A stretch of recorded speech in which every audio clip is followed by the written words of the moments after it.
Estás escuchando Mundo Sanitarista. Mundo Sanitarista. Mundo Sanitarista. El sanitarismo nos une.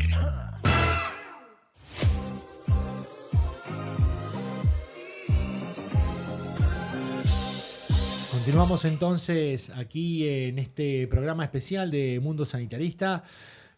Hablábamos en la editorial de este aumento en la precarización del empleo. Nos hacíamos la pregunta si sigue siendo empleo, si no tiene aguinaldo, si no tiene vacaciones, si no tenés permiso para hacer distintas réplicas con respecto a tu trabajo, hacer distintas consultas. Estefanía también hablaba sobre lo que está pasando en esta actualidad en la política en la República Argentina, y Charly nos daba los números. Ahora nos metemos derecho con nuestro abogado, con Marcelo Duretto, con respecto a, ¿qué está pasando en este momento con la normativa laboral? Que para eso lo tenemos aquí siempre, y él siempre tan amable para brindarnos un minuto de su tiempo, que está bastante atareado, ¿no, Marcelo? ¿Cómo estás? ¿Cómo estás? ¿Qué tal? Buenas tardes. ¿Cómo estás, Estefi? ¿Qué tal, Pablo? Bueno, sí, como todos, ¿no? La verdad que este gobierno no nos deja estar un minuto sin sorpresas y sin estar atareados. Y con respecto sobre todo a la oferta de las normativas que viene sacando progresivamente, ¿no es cierto? Impresionante. Realmente hace años que no era una cosa así. Es más, las editoriales jurídicas están sacando servicios de actualización permanente que no existían. Claro. Porque ni la reforma de los 90 no fue ni parecida, ¿no? En términos de la profundidad de los cambios. No, bueno. Vos como abogado Sí, en realidad no sé cómo vos me ves, pero yo en los 90 tenía 15 años, claro. Digamos. No, pero bueno, para meter un poco de humor, digamos.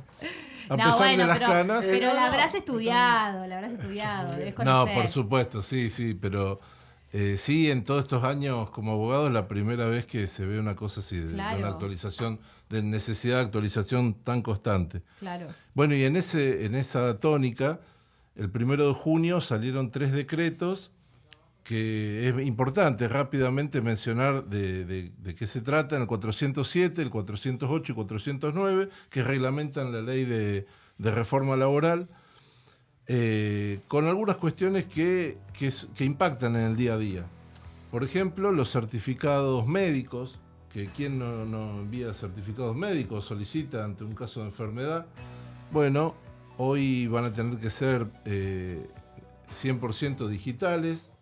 Los médicos tienen que emitirlos a través de plataformas que tienen que estar inscritas en un registro. Y tiene que ser certificado digital. En caso de que esos profesionales de la salud que emiten un certificado y haya discrepancias con lo que piense el empleador, va a poder hacerse juntas médicas, pero incluso en ámbitos privados. Claro. Privados. Tremendo. Porque ya hoy pasa, y esto salió cuando hicimos la capacitación a delegados hace poquito en el SBATOS, que los propios compañeros te dicen que el médico que va a tu casa o que te atiende en la guardia ya no te quiere pedir un certificado, ni siquiera por 24 horas, te da como una constancia de atención. Exacto, sí. Los médicos a domicilio no evitan dar esos certificados para no tener problemas después de que los citen a declarar o cuestiones por el estilo. Pero bueno, este decreto, más allá de eso, también habla de las plataformas, los trabajadores de plataforma, que directamente, aunque les parezca descabellado, los saca del ámbito laboral y los encuadra dentro del Ministerio de Transporte. Los trabajadores de plataforma. Ah, mira. Sí. Después hace una pequeña reforma en lo que es el decreto reglamentario de la Ley de Asociaciones Sindicales, donde dice de que la representación sindical, supongamos una comisión directiva en un sindicato, tiene que tener una cantidad de miembros proporcionalmente acorde a la cantidad de afiliados.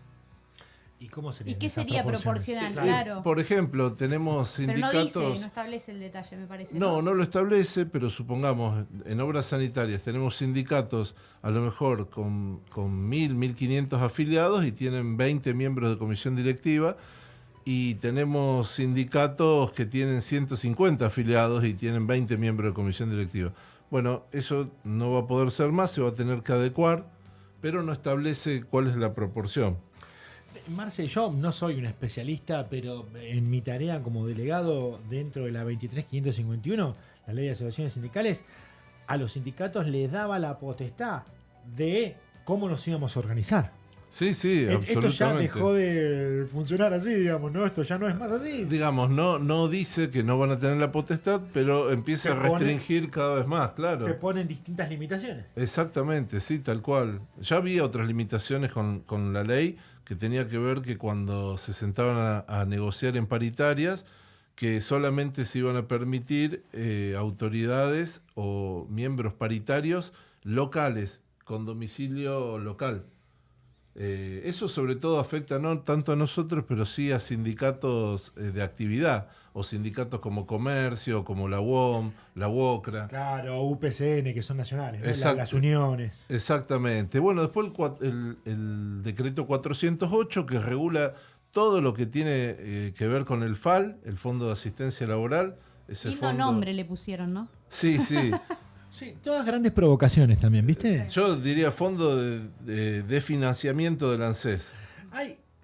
¿Existe la posibilidad, Marcelo, de que no sea una locura pensar que los jubilados de hoy le van a estar pagando las indemnizaciones futuras de los despidos futuros? Claro, nosotros estamos pagando con nuestros aportes,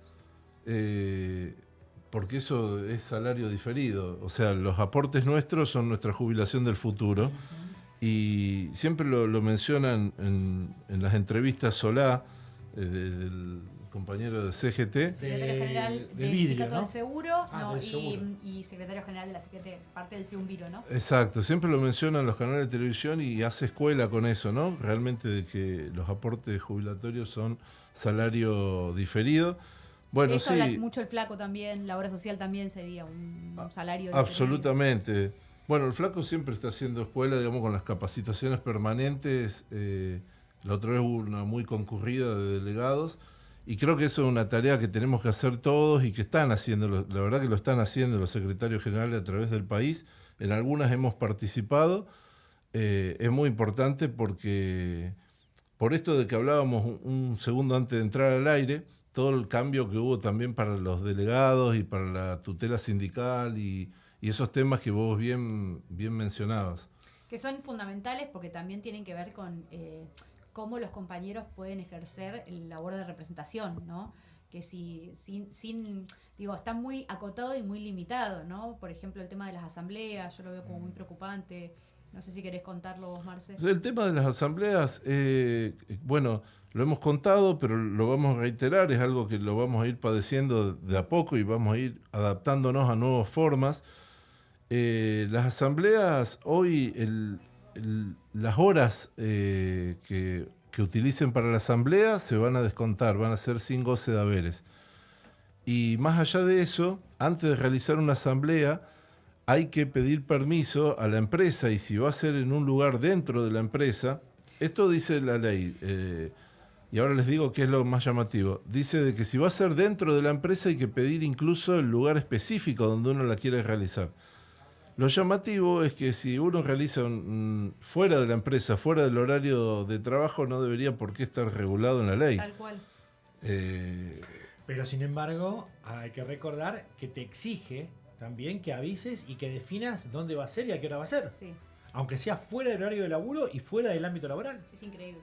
Tal cual. El mensaje para los compañeros, más que nunca, no cortarse solo con ninguna medida de fuerza por sector ni por nada, siempre acudir al sindicato para ver la estrategia, porque realmente después puede ser muy difícil retrotraer decisiones de la empresa, a lo mejor de sanciones o desvinculación, que bueno, aparte la ley, esto ya no el decreto reglamentario, pero sí la ley establece cambios en cuanto a conductas que son tenidas como injurias graves realizadas por el trabajador, que tiene que ver a lo mejor con cuestiones muy subjetivas, de difícil prueba en un juicio.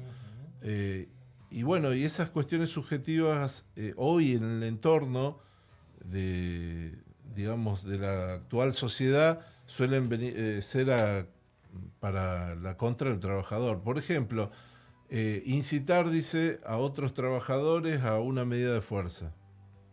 O decir, bloquear parcial o totalmente el paso a los trabajadores de la empresa. Sí, Marce, pero eso puede decir que yo estoy conversando con vos, como operador telefónico, por ejemplo. Che, mirá, este mes no nos pagaron bien las horas extras.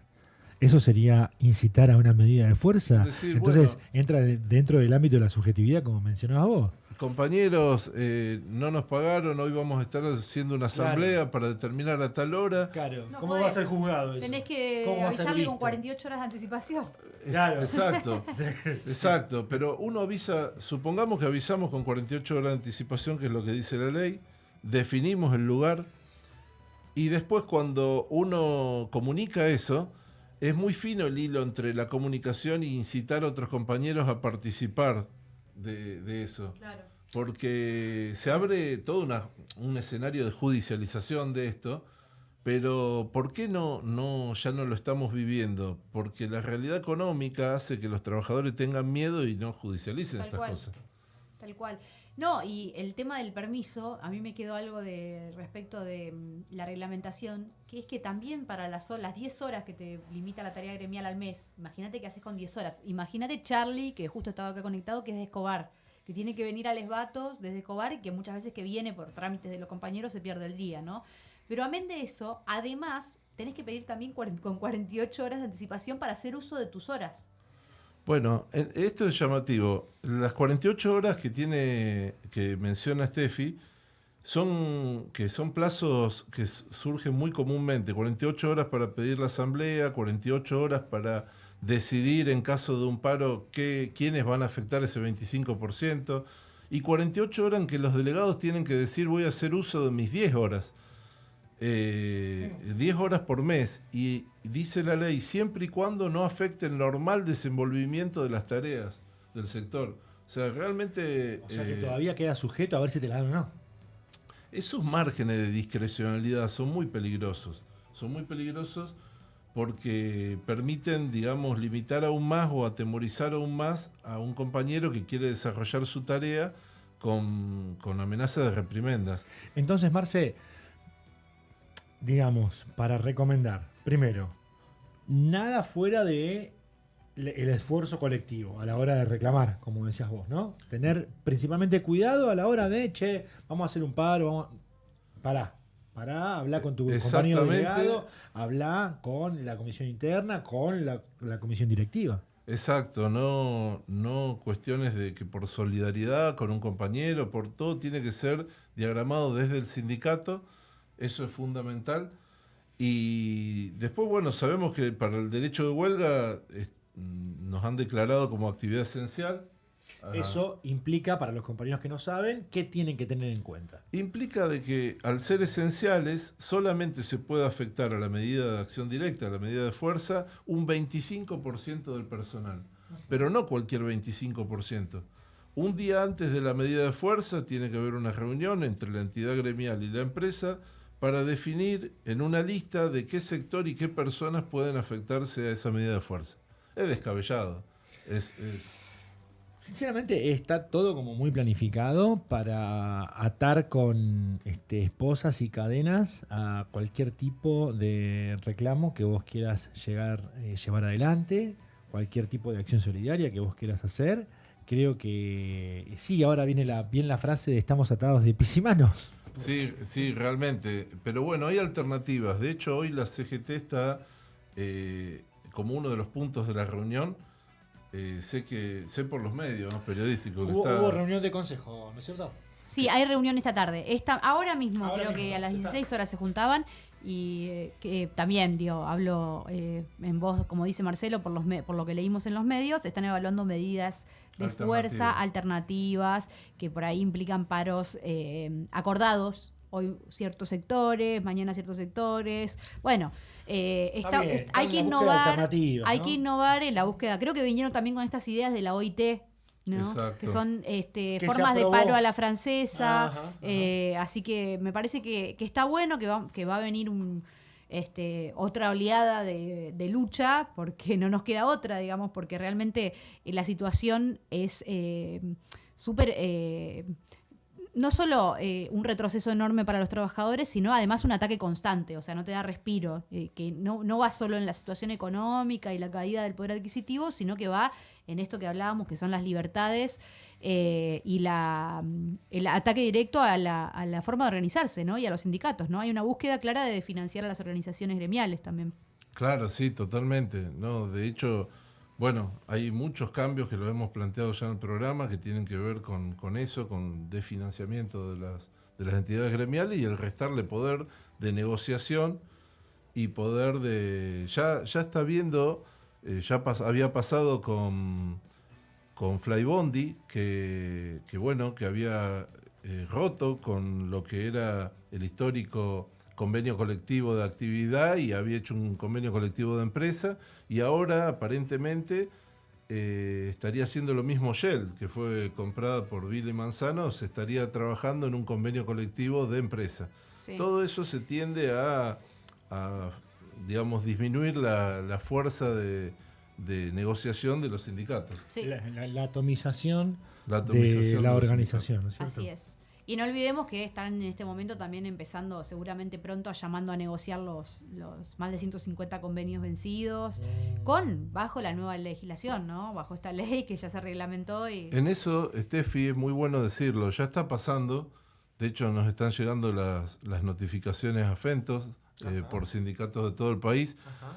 El decreto reglamentario, el 407, el que salió el 1 de junio, lo que establece restringe aún más, porque la ley decía que dentro del año se iban a llamar a los sindicatos y a las empresas a renegociar los convenios colectivos vencidos. Recuerden que está La ultraactividad dada de baja la ultraactividad, quedan vigentes solo las cláusulas normativas que tienen que ver con cuestiones, digamos, de jornada, de sueldo, de cuestiones que no son, a diferencia de las obligacionales, que suelen ser las conquistas conseguidas que están en el convenio.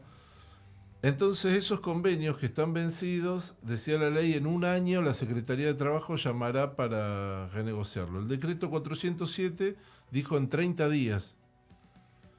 Realmente quienes conocemos la realidad del ex Ministerio de Trabajo, hoy Secretaría, devenida Secretaría, realmente hasta físicamente y hasta por los recursos humanos resultaría absolutamente imposible llamar a más de 400 convenios que están con la ultraactividad, sin la ultraactividad, que quedaron vencidos. Lo que están haciendo es intimar entonces a negociaciones privadas entre empresas y sindicatos y que después se le vaya informando de esa negociación. Una cosa que te quería preguntar, ya que estábamos hablando del tema de los convenios, que me parece re interesante, que es que quizás se abrió un espacio para que los acuerdos no tengan que pasar por la Secretaría, ¿no? Dado que no requieren homologación. Claro, no requieren homologación, pero sí requieren registración. Es decir, los acuerdos de empresa no hace falta que se homologuen. Si las partes lo cumplen, la parte empleadora lo cumple, y siempre y cuando no tengan sumas no remunerativas dentro de establecidas, porque ahí al no estar homologado podría haber un problema con ARCA, pero bueno, sin hilar tan fino, los convenios de empresa no hace falta que se homologuen, pero sí se registran. El tema es que el Ministerio no está registrando convenios de empresa que no cumplan con las pautas de la nueva legislación laboral. Entonces es lo mismo prácticamente. Claro. Es lo mismo que la homologación. Claro, es lo mismo. Prácticamente, el proceso. Sí, es decir, ¿para qué existe la registración o la homologación? Para poder darle ejecutividad o poder exigirlo en caso de incumplimiento. Claro. Entonces es válido mientras las dos partes lo cumplen, pero si no está registrado ni homologado, en cuanto una incumple y la otra quiere exigirlo... Sí, pero si para registrarlo no alcanza solo con el acuerdo entre empleado, sector representante de los trabajadores y empleador, entonces el gobierno sí se está metiendo en esa negociación. El gobierno sí se está metiendo. Digamos, la libertad es solo para el marketing, porque realmente está teniendo mucha intervención, no solo en los porcentajes de negociación de la paritaria, sino en todo lo que hace a las comisiones paritarias y a la negociación colectiva. Evidentemente, parte del plan sistemático que tienen es justamente, ¿no? No solo normativamente, pedirnos como que ya entregáramos nuestros derechos y garantías que tanto han costado, por lo que tanto se han sacrificado nuestros compañeros más grandes, incluso muchos que ya no están. Tal cual, Pablo. Entonces esa historia de lucha de derechos laborales, creo que, Marce, es la época que nos toca a nosotros. Creo que no debe ser solamente de remembranza de esos hermosos años felices, sino que también deben ser de un llamado a la acción. Ese llamado a la acción de manera orgánica, porque es la única manera que vos tenés una protección para laburar hoy en día, sobre todo sin las garantías, porque uno viene acostumbrado a la legislación anterior. Absolutamente. En cualquier momento quedás pedaleando en el aire. Vamos a tener que seguir haciendo capacitación, escuelas sobre esto. Yo sí no quería, Sumamente necesario. dejar de comentarles algo.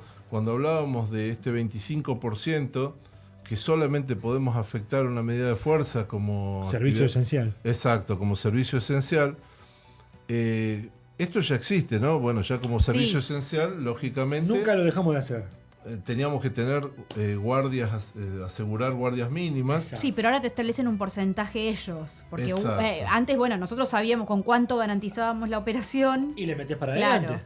En eso estuvimos investigando, como para comentarlo acá en el programa, Muy bueno. Muy en bueno. España, en Francia, en Canadá, en Reino Unido y en Italia existen también los servicios esenciales que tienen que tener porcentajes máximos que pueden afectar una medida de fuerza, pero son negociados de acuerdo a la actividad y de acuerdo a cada empresa.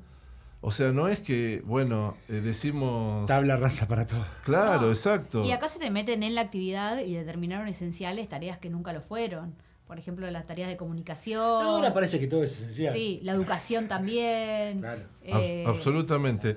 A todo esto, el gobierno de la ciudad también sacó un decreto hace poco donde pone sobre la ley nacional, adhiere a la ley nacional y agrega a su vez otras restricciones donde declara actividad esencial, recolección de basura, colectivos, trenes, Lo metros. expande. Es tremendo. No, porque también vos te pones a pensar y de esa manera no tenés la posibilidad que tenías antes como movimiento obrero organizado, sobre todo con trenes y los compañeros de los transportes de micros. Bueno, que no estaban adhiriendo muchas, viste, los Sí. últimos meses. No, pero en estaban la última adhiriendo. sí, En la última sí, es verdad. La última sí. Los de UTA, compañeros Sí. de UTA, eso no me salía. La posibilidad de básicamente hacer un paro y que se sienta. Bueno, buscando nuevas herramientas, en eso estamos, Sí, Estefanía, acá en eso invitándolo a estamos. Marcelo. Y algo que quería decir que salió también en nuestra capacitación de SBATOS, la tuvimos hace poquito, la semana pasada, por eso lo tengo En fresco. un encuentro de juventud que hiciste. No, No, esto fue una capacitación de delegados que se organizó bien. desde el gremio, del que fui parte. Vino el compañero Emiliano del Sordo, que es abogado también de la CGT, la verdad que muy bien, muy concreto y nos trajo mucha información. Lo que terminamos hablando entre nosotros, después entre compañeros, es que hay que concientizarse, y esto me parece que es la clave, de que la tarea gremial no se hizo solo en horario laboral, cuando nos quedaba cómodo Claro. y cuando se podía. El esfuerzo de nuestros compañeros de épocas anteriores se construyó, todos los derechos que se consiguieron fueron por un desvelo, por horas y horas de trabajo, por quedarse en el sindicato hasta las 11 de la noche y por pelear por fuera del horario, después habiendo cumplido nuestras tareas por nuestros derechos. Así que quizás somos hijos de una época en la que estaba todo dado y en la que, cuando nosotros empezamos a ejercer o a hacer uso de las herramientas que nos daba la tarea gremial, teníamos todo dado para hacerlo dentro del horario. Obvio que tenemos derecho a irnos a nuestra casa y estar con nuestras familias, pero estos tiempos van a demandar un esfuerzo permanente y estar como al pie del cañón las 24 horas para tratar de que no avancen más sobre los derechos conquistados, ¿no? Excelente. Marcelo, un cierre que le quieras dar a esta información que hemos dado en el día de hoy. No, bueno, complementar lo que estaba diciendo Steffi, decir de que en el interior del país hay muchos sindicatos que que llegan a 3 personas dentro de la comisión directiva que tienen permiso gremial, Licencia, sí. licencia gremial paga, y que se reúnen muchas veces después del horario de trabajo, las mismas comisiones directivas. Por eso les digo realmente, aunar fuerzas, seguir capacitándonos, seguir buscando alternativas, que bueno, esto va a pasar como pasaron un montón de oleadas queriendo restringir los derechos laborales, quizás ninguna a lo mejor como esta, pero de esta vamos a salir más fuertes. Pasó Marcelo Duretto con la actualidad para el mundo. Quizás se puede quedar igual. Se puede quedar ahora para el aguinaldo. No, vamos a hablar del aguinaldo después. Sí, claro, como no me quiero quedar sin aguinaldo. Por supuesto, no. Es lo único que nos faltaba. Claro. Se queda. No, yo era para darle un cierre al bloque. Ay, sí. Era para darle un cierre al bloque. Que paso más Marcelo Duretto, vamos a un temita musical y enseguida regresamos con el aguinaldo, con eso que estás Esperando. esperando.